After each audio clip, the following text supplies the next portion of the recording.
Be better than a King Stony. This my mother, then your skin start bleed. So don't bother mess with my mommy, with my mommy, with my mommy. If I take a bad, say you better than she. The girl back long time and don't eat. Rap on pop off, make you move like freak. They say them a gangster, but so is mommy. They gon' put hands on the shit. They gon' put hands on the eyes watching when I'm coming through the door. What am I doing? They bad for. No girl can't tell me about my mother.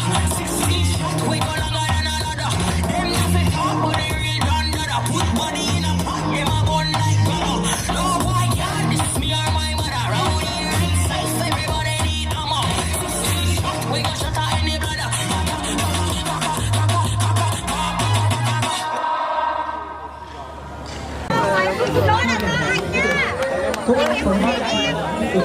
rất chân thành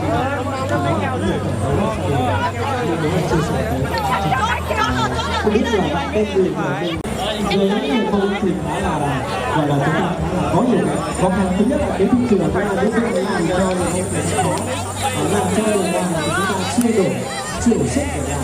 Đây là một cái Sơn La. Hiện em đang là sinh viên năm 4 trường Đại học Kinh doanh và Công nghệ Hà Nội.